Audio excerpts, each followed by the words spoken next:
two, three, four.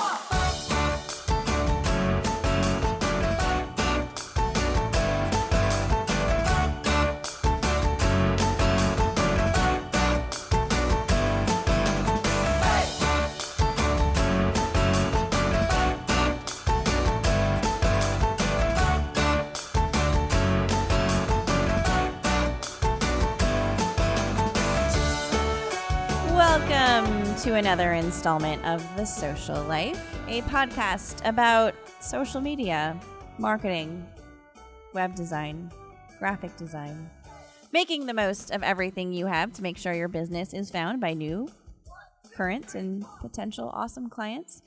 I'm Deanna Miller, marketing director, co-founder of Stark Social Media Agency. If you haven't already checked us out, go to the website, starksocial.com. With me, as always, because I drag him here every single time, is Nathan Imhoff. Indeed. He is the art director? The art director. The art Creative director. Well, creative whatever. director. Just Whatever. put the in front of it. I don't care. His title changes every episode. You left out RSS feeds, by the way. What? That was our 5th episode, I believe. Okay. So anyway, we are talking about social media today. We are doing a 2015 year in review. Happy New Year, almost. It's almost the new year, and we were actually talking about the things that have been changing in social media. We have a lot of stuff to talk about today. Websites and stuff. Websites and stuff. If you missed one of our recent installments, we did do a mention, a shout out, if you will, to Oh, Ron Swanson. Ron Swanson. Food and stuff. Foods and stuff. So we're talking about social media year in review. We talk about social media the most because, you know, I'm in charge. But this year, a lot of things have changed with social media, and a lot has stayed the same. Yes. Yeah. But we just wanted to go over Trends. the trends, the hot topics, the cool stuff, the new things that we're hoping to see. And there are some things that just will never, ever change about social media. Probably not. There's a lot of things that are evolving, which is cool. Right. So we wanted to talk about this last year. We've had a lot of things happen that social media has been a huge part of ensuring that information gets to people. It's big. We've had a lot of social tragedy recently. Right. But social media has evolved from just sharing like baby pictures, blog posts, Cat videos. and things like that into other stuff like roasting politicians and making Overthrowing sure governments. I mean, that in Egypt. yeah, making sure that the people have the information Right. that they want and need to make informed decisions. Correct. So we're not going to keep it heavy the whole time. No. We're going to have some fun today. And as I go through my list of stuffy stuff that I put together, we're also going to include a couple of giveaways and fun stuff on the website that you can check out. So Spoiler alert. spoiler alert, I will be putting together, it's like a Are You Ready for 2016 Checklist. social media checklist and tips. So make sure that you visit the sites. You're keeping an eye. You've subscribed to What's the this- podcast. What's the site? starksocial.com. Excellent. But make sure you've subscribed to the podcast so you know that when things are ready, when we've got new stuff, because we're always, every podcast, we're like, we're going to give away this. It's so cool. And then we're like sitting there later, we're like, oh, what did we say we're going to give away? So we've learned a lot of things this year from social media. It has become a fabulous place, not just for businesses to interact, not just for families to interact, but it's grown into something really cool. And we're excited about the things that we see happening in 2016 from a lot of different social media providers. But let's talk about the things that are basically social channel based, and then we'll talk about some social. Let's do this. All right. So Facebook is still relevant, and it's not going anywhere, folks. Nope. I hate to break it to you.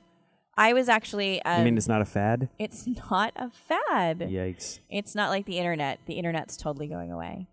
But Facebook is still relevant, and it doesn't appear that it's going anywhere. And it's really funny to me because I was a beta tester for Facebook. Back in the day. Back in the day Which when I was a was young. Tues- I'm not a kid. It was a Thursday. It was a Thursday. You always say Tuesday, but it's always going to be I'm a Thursday. sorry. I got the wrong day. Prepping for the weekend. I was on Tuesday. You were on Thursday, apparently. Getting ready for the gin and juice. Or the cranmosas. I don't know. Whatever. But Facebook, when I first actually started on Facebook, it's really funny because it was just for college students. You had to have Well, it was the Facebook, it was the Facebook, and like the creative director. to register for an account, you had to have a functioning college email. Right, correct. And then they had to approve you first. You Right. couldn't just sign up and it's like, oh, I've got my Facebook. Ah, I'm so excited. Baby pictures and videos. It was literally, you had to wait for them to approve you for an account. Now, anybody, including Audio Guru, can have a Facebook account, which, if you know him, wow. Hearts and hugs and kisses for Audio Guru. But Facebook is something that people just have to stop. You just have to, you can have your complaints, you can have your shakes fist list, as I like to call it. But Facebook, It's so infuriating, honestly. Facebook is, I have wanted to cut off Facebook so many times. I did it once. I got so angry with Facebook. And then, I think Facebook feels the same way. yeah, well, you know, it's a love-hate relationship. They're like, when can we cut Nate off? And then, you know what the problem is? You use Facebook to log into all these other things, and you signed up the account using your Facebook login, and suddenly, like, all those things stop working. Oh, that's another just like side note pro tip. Urgh. Never use social media channels to log into stuff or sign up for accounts. Because if your social media changes, you're basically SOL, as we like to say. That's a Yeah. professional terminology right I there. can't leave. Yeah. So use your email account, whatever it is. Make sure it's a solid email account, like a Gmail account that you're using all the time. But that's just a side pro tip. The next thing on my list is LinkedIn is the best place to network. Yes. Yeah. So people are still scared of it. Don't be scared. We're actually going to do a future podcast on LinkedIn and how you can use it and some of the things that I love about it. Well, LinkedIn's really, Because- like, grown up. It was sort of, No, it's just you started using LinkedIn, so now you know what it's like. It's good for. oh, thanks. That's what it is? And that's what it is. Got it figured Because out? you were like, Okay. I've got a LinkedIn account. Yeah, And that's then true. I was like, are you using it? You're Yeah, but like, no one was "Ah." on there. It was like everyone Like, it just- still says you work at some place that you hadn't worked at like 4 years ago. You're like, maybe I should I change am not that. the only one. No, trust me, I know that. I'm aware. But LinkedIn, seriously, I know so many people who have this love-hate relationship with LinkedIn, but it's not just for hiring people. Not anymore. Not anymore. Pulse is legit. It's become this really great place to share content, to if you're become a member of groups, and any of those groups that you're affiliated with, it's a great place to network, to find new potential clients, to answer questions for people who may or may not know what they need to know about your industry. It's such a great place. If you're not utilizing it, we have actually on the website, in the blog, 2 different webinars that I've done that provide a lot of great insight and information about how to get started on LinkedIn and then how to optimize it. So check those out on the website. Twitter is also an amazing destination. I especially love it if you're an e-commerce platform selling services or items. Anything of that nature seems to be really successful. It's also a great place to engage with bloggers who have tons of influence over the social society that we live in today. I started out as a blogger. Blog. Nate used to have a blog. We won't talk about it. Yeah. But Twitter is a great place to network if you're looking to increase your social reach in terms of selling products, goods, and services. There's these things like Twitter parties that are fantastic to take advantage of, and it engages users. Look at trending events and topics and make sure that you're taking advantage of those hashtags, because honestly, Twitter search has evolved so much in the last year that it's become a really smart destination for people to find really cool content and information to share. And then that goes back to one of our recent podcasts. We talked about cross-promoting and things of that nature. Twitter's a great place to cross-promote with other businesses and entities and things of that nature. I love Twitter. Yes, we know. The other thing, video. Video is more powerful than ever, is what I wrote down. Okay, he's not going to say anything about video. He's I scared. love video. He's scared of video. Well, video's hard. It's because I'm awesomer at video than he is. Awesomer? Awesomer. You're more awesomer? More awesomer. But video is, we get more and more requests on a regular basis. Yes. For help with video because our clients and potential clients are seeing the value, because YouTube is not just a how-to center anymore. It's not a fad? It's, maybe it's not. Maybe. But it's a challenging channel to manage and maintain. Well, the beauty of video is if you do it right, you can control all the elements. You know, you don't have to just put videos up. If a news station or something comes and talks to your business, you don't have to rely on them to relay the story. You can do it yourself. Right, absolutely. And I think the thing that is intimidating about video, because I work with a lot of real estate agents who they're just amazing personalities in general, but they're intimidated to do video because they see their competitors doing these really well produced, like, these are scary, expensive videos. But I think the thing is you shouldn't be shy about video and worry about competing. You should get in the video game and then figure it out as you go. Right.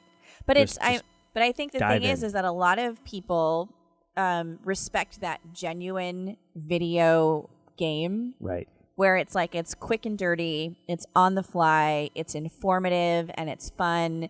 And you're giving the audience what they're looking for. You might not understand lighting right. and all these other things. Figure it out. Because a 5-minute really well-produced video might just be like rhetoric. Right. Versus problem solving. Correct.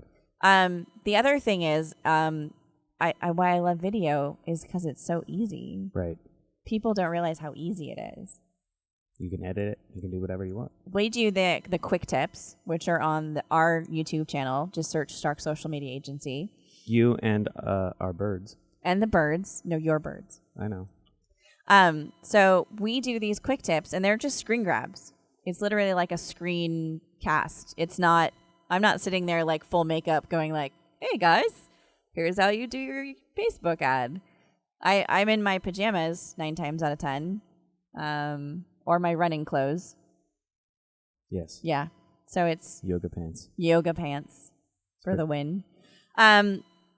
But video is painfully easy, and it gets easier and easier and easier and easier. There's a lot of iPhone apps that make it really easy. You've got things like Videolicious. You've got, hold on while I grab my phone and just give you the rundown on the cool, there's so many.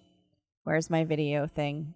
Hold on, I'll find it, I promise. As I sit here and just wait. Just wait. Hold on.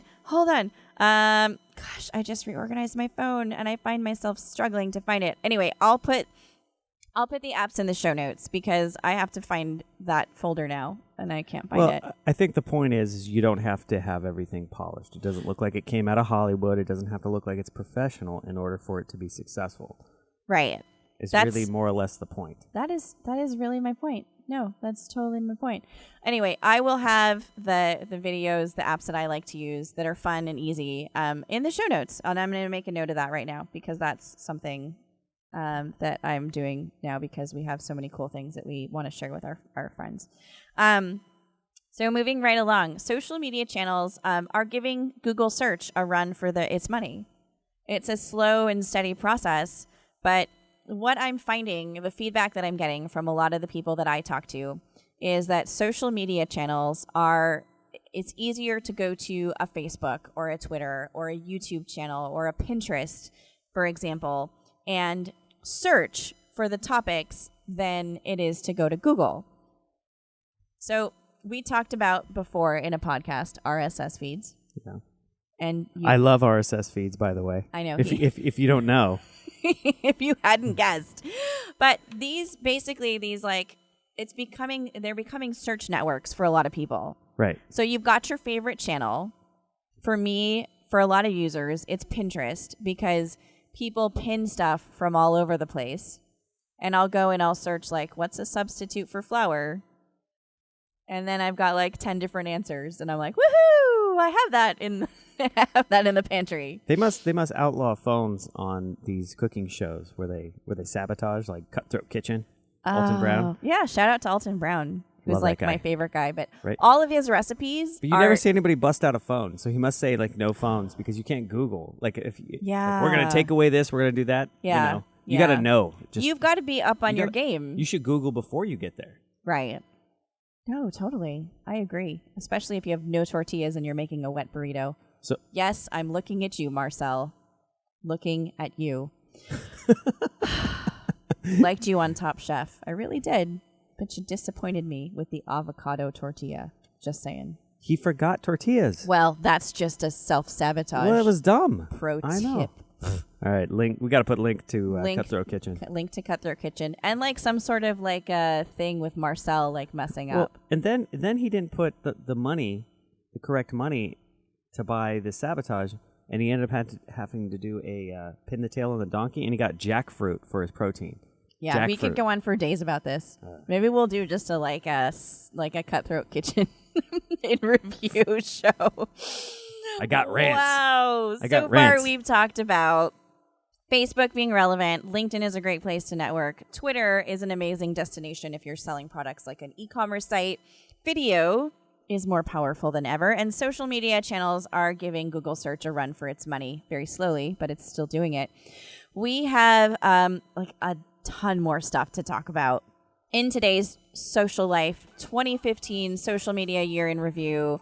Join us after the break while we continue to talk about all the cool things that happened in 2015 in social media and the things that we have to look forward to. We'll be back with the Social Life.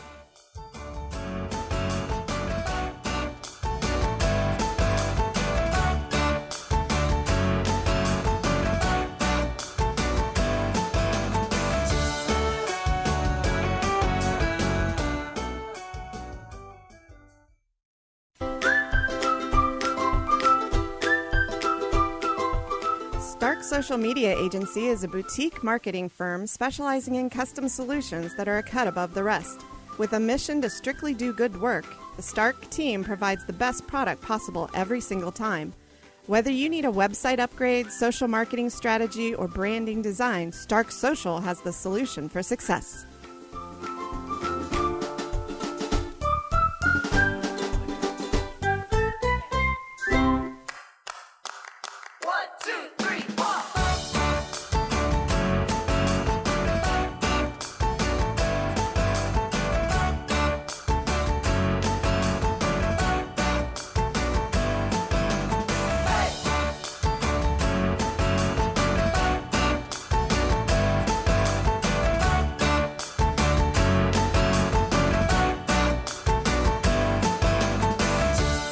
Welcome back to the Social Life. Thank you for joining us again today. We are talking about the 2015 Social Media Year in Review. We're talking about the fun stuff that happened in 2015, the things that you may or may not have noticed or were paying attention to, because it's technically my job to pay attention to those things for a lot of people. We've already talked about Facebook being relevant. I know that a lot of people have some pushback on Facebook being something that they enjoy or they like. It's just kind of like Facebook with their algorithm and their craziness. LinkedIn is still the best place to network if you're looking to find colleagues, coworkers, people that you can share information and content with. LinkedIn Pulse has definitely stepped up its game and become a great place Pretty for legit now. content creation. I look to it a lot of times for inspiration. Yeah, the articles are great. I don't get the algorithm. There's no rhyme or reason to it. Yeah, so the stuff I've learned about the algorithm is that it's just not that awesome. it's not smart. Nobody likes Facebook's algorithm. There are a lot of people who don't like LinkedIn Pulse's algorithm, but I'll just leave that on the table. That's probably a whole other show. Tune in to the LinkedIn episode that's on an upcoming The Social Life. That's a whole other Social Life show. Twitter is an amazing destination, in my opinion, for e-commerce platforms. Places that are looking to sell content If you're looking to sell goods and services, it's a great way to engage with a huge audience, considering their numbers and the flexibility of scheduling in terms of, you don't have to just have specific times of day. Like Facebook's algorithm in terms of quality of audience is much harder to crack than Twitter's. So definitely take that into consideration. Video continues to be much more powerful every year as we continue on. In terms of, you've got YouTube, you've got Vimeo, you've got, Wistia. Wistia, thank you. Wistia is a platform that we absolutely adore. I love Wistia. Yeah, they've become a fan favorite of ours. We're like, Wistia did something new that's cool. Let's check it out. Yeah. But we love them. So if you haven't yet checked out Wistia, wait, hold on. Quick note, Wistia is awesome. I just want to make sure that I include everything in the show notes so that we have everything covered. So Wistia. Social media channels are giving Google search a run for its money. So trending topics, hashtags, things of that nature. People are actually, and according to Entrepreneur Magazine, people are turning to social media channels to do basic searches because it's easier for them to find businesses, content, news information. So that's something to definitely take into account if you're looking to up your social media game. We're continuing on. Well, to go back to this, the social networks are becoming a search engine. Yeah. It says 88% of consumers are online or influenced by reviews. Absolutely. And online comments by other consumers. So I mean, we are. Yeah. I mean, you gotta. I mean, when I read a review, I go, "Is this person a hater? Are they just, I have people, you know what I mean?" No, absolutely. With the reviews. I mean, that's like, okay, for example. You have to take it with a grain of salt, I guess. I'm not going to mention. Who? Larry from Yelp? You use the Y word. Oh, the Y word, okay, sorry. We're going to edit that out in post-production. But the Y word, who I'm not a fan of, but it's a great tool to use if you're looking for local restaurants or things of that nature. What I've gotten really good at is looking at those canned reviews that are not honest. Right? So you've got somebody who maybe was hired by a competitor or something to just totally bash a business. And that to me is just bad practice. But then you also have the people who are itchy trigger finger, I got bad service. Right.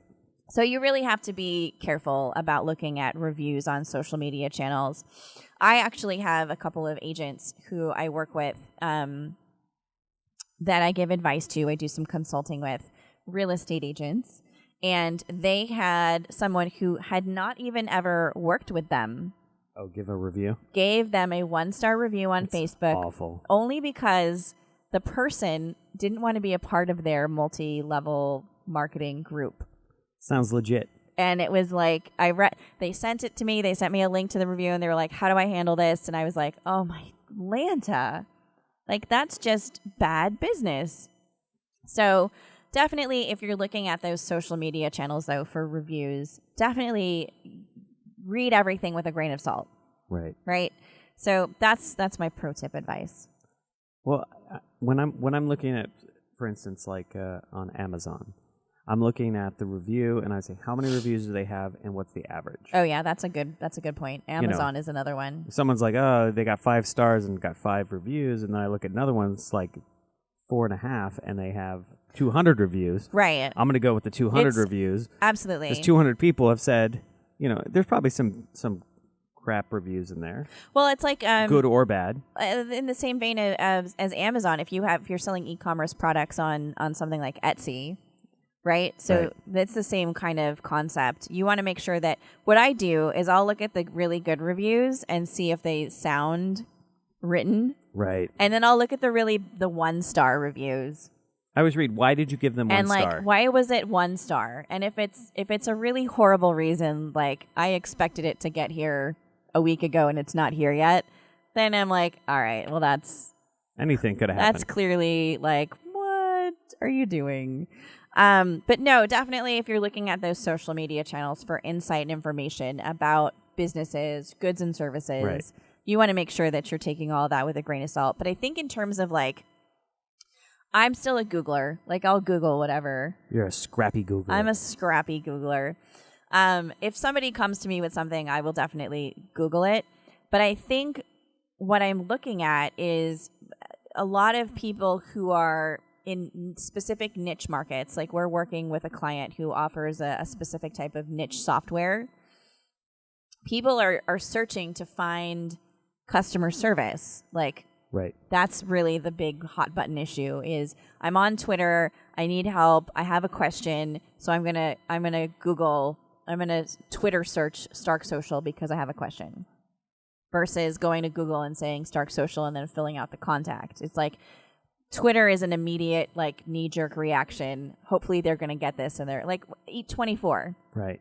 Whenever I've had issues with ordering on Eat24, I tweeted them. Yeah. I don't do it through the app. I don't go to their website. I tweeted them and I'm like, you guys, my food was supposed to be here an hour ago. Yeah. And then they always get right back to me and I'm like, they're so cool. People get mad about that. Businesses get mad about that. It's like, why do they have to do it on social media? But it's because they get the response. You know, I do it. Last night we had issues with Simple. Right. What do you call it? It's an online bank. It's online an bank. online banking Yeah. tool. So, you know. We generally love Simple. Yeah, but they make these big mistakes, and then, like, we both respond sort of on social media and say, hey, what's the deal? You guys, just You're trying to buy killing some us. stuff, man. It's Christmas. Yeah. It's December. No, but absolutely. I mean, I think that's the thing is like we're trying to facilitate certain things and it doesn't come across. And then you go to social media. Right. And Twitter is usually, it's more real time than Facebook. It's more real time than Pinterest or LinkedIn or any of those other ones. So they're definitely looking to Twitter for customer service. Let's see. My next one on my list was paid advertising on social networks is far more successful than traditional advertising buys like print advertising and things of that nature Yes. because it's reactionary. Right. And you have solid stats behind whatever you're doing. You know, is it successful or not? Yes or no? totally. But that goes back to one of our last podcasts, recent podcasts. Yes. Where we were talking about hyper local marketing and paid advertising. Yes. Because here's the thing with paid advertising on social networks. The thing I notice, and I still get magazines delivered. Like I still do. I know. I get nostalgic. I know. about You that. get Rolling Stone and I'm still like, it's amazing when it comes in the mailbox. I read Rolling Stone. Except for the, what was it, the Kim Kardashian episode one? I told him, don't send it to me. I don't care. So here's my thought process with paid advertising. And because we do have stats and we have tools and we have things that we can show that there's a return on investment. Here's the thing with traditional paid advertising. If you're putting it in a magazine or a newspaper or, you know, one of those like free type of dealy, whatever bops they are, you're never really sure how many sales you're actually getting Right. from that unless they're like, I'm pulling the coupon out and I'm walking in. But the statistics show, and I remember this very fondly, 65% of the people who engage with businesses learned about that business online in some shape or form. For us, we almost Google everything. Right. I check you out every which way before we probably do business. But if I'm looking for, let's say I'm looking for, I'm looking for, let's say, Hotel. A hotel. I'm going to Google hotels in Santa Barbara. We love Santa Barbara, by the way. That's just, we love Santa Barbara. It's like our go-to location. But I'm going to Google hotels in Santa Barbara, San Diego, San Francisco before I'm going to say, jump on TripAdvisor Right. or something like that. I want a list and then I'm going to vet them and then I'm going to look at it. But I don't go into my magazines anymore and look for ads. Zero. There's no reason. I mean, I've even noticed that ads in magazines no longer include those coupons. You used to go into, like, for example, Cosmo or any of those lady mags, and you could pull out coupons as like $2 off mascara or like $5 off this or whatever. Coupons. I haven't It's cute. seen a coupon. I know, it scares me. Coupon. But that's what you use this online digital advertising for. Right. You offer those coupons, right? You offer the Coupon discount. codes. Coupon code is now the thing. But you offer that. I think the only one that's still successfully doing the advertising coupon is like Bed Bath & Beyond. I love when that coupon comes, by the People way. seek that coupon out. It's like 20% off one item. I love online. I have like 4 in my purse, by the way. So I'm not knocking them for any reason. It works. It works. It works for them. They suckered me in. We're on our way to Bed Bath & Beyond after this. Anyway, so you want to definitely take advantage of paid advertising on social networks because it's becoming more and more savvy. There's more and more tools that allow you to target and retarget people who have visited your website, but maybe they haven't purchased your product. It allows you to take that email list that you have and create custom audiences. So if you've already got people in your list, if you've got a sales funnel that you're dripping to, you can use that email list to create a specific type of advertisement that just targets that market.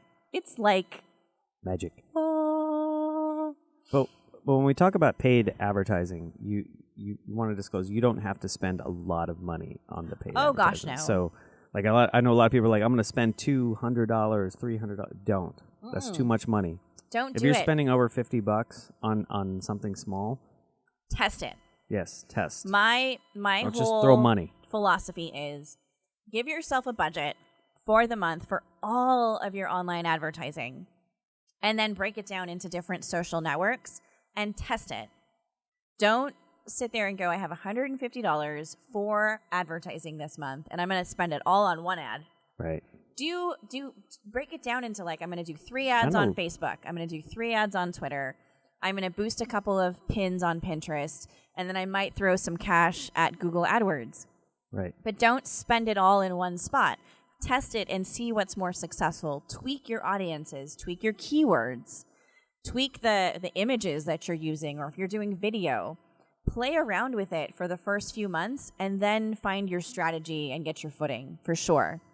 We're running out of time. Let's go through this list really fast. We have shopping cart integrations on site like Pinterest. Make Yes. it easier than ever to sell your products and your wares.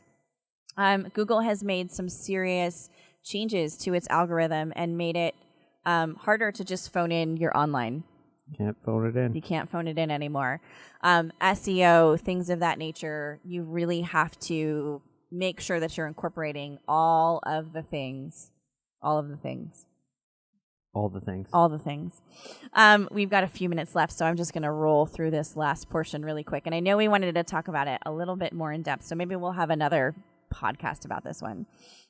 But we've seen a lot of social, and I don't just mean social media, but I mean social developments this year where social media came in handy as a part of safety and security.